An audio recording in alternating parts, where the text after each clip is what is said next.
Ing jaman biyen, ing pantai air manis Padang, Sumatera Barat, ana randha jenenge Mande Rubaya. Dheweke urip karo anak lanange, Malin Kundang, sing ditresnani banget amarga bapake wis suwe tilar donya.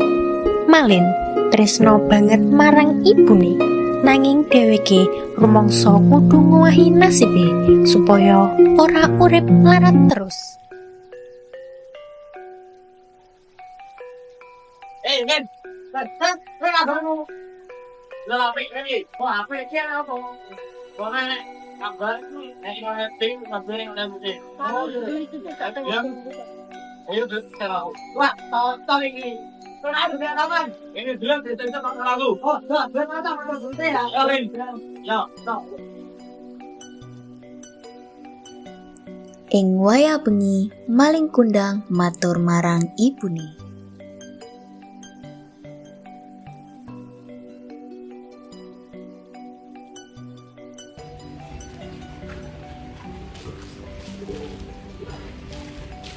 Bu, kula badhe matur. Iya, Le. Kula badhe ngrantau golek rezeki, bahkan kula sukses nggih. Malin, apa kowe tenanan kaya kula? Iku wedi lene kowe gabali piye? Saestu Bu, kula bakal mantuk beto kesugihan. Sing wis makarepke iku meh senengane kowe selamat lan sukses. Nggih Bu, matur suwun. Isuke, Mande ngeterake Malin menyang pantai.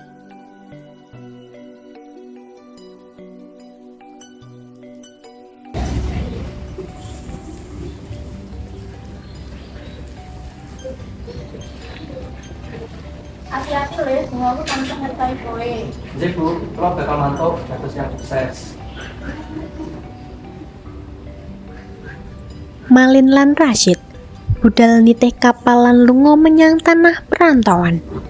Nalika tekan pelabuhan, Malin dadi buruh saudagar sugih amarga sregep lan terampil. Malin Kundang banjur dipercaya lan diangkat dadi pedagang.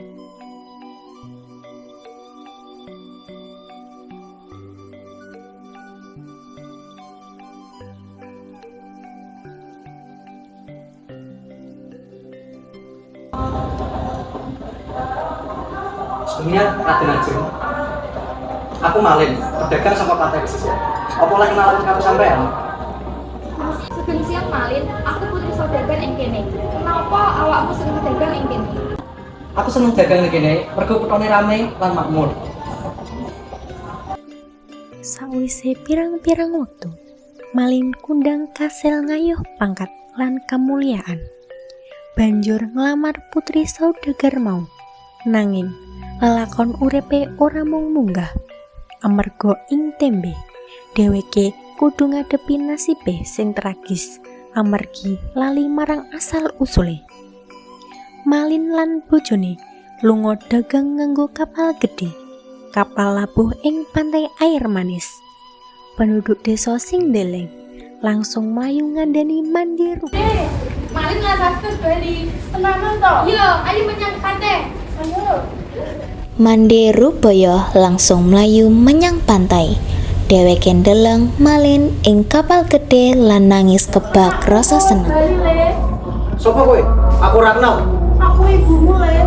Kok kowe lali karo ibumu dhewe? Temenan dheweke iki ibumu. Melarat koyo ngene. Ora, aku ora duwe ibu melarat koyo ngene iki. Aku ibumu, Le, Malin. As! Mande Rubaya nangis, atine remuk.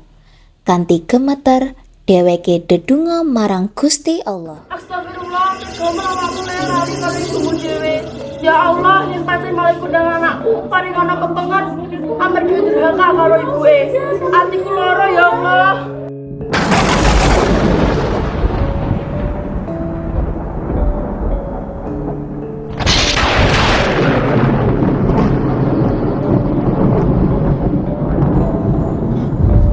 Apa ini?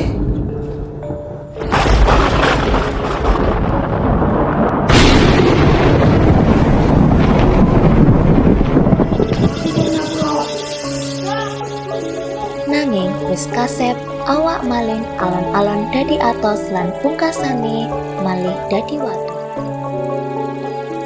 Penduduk desa sing ndeleng kedadian kuwi kaget lan keweden.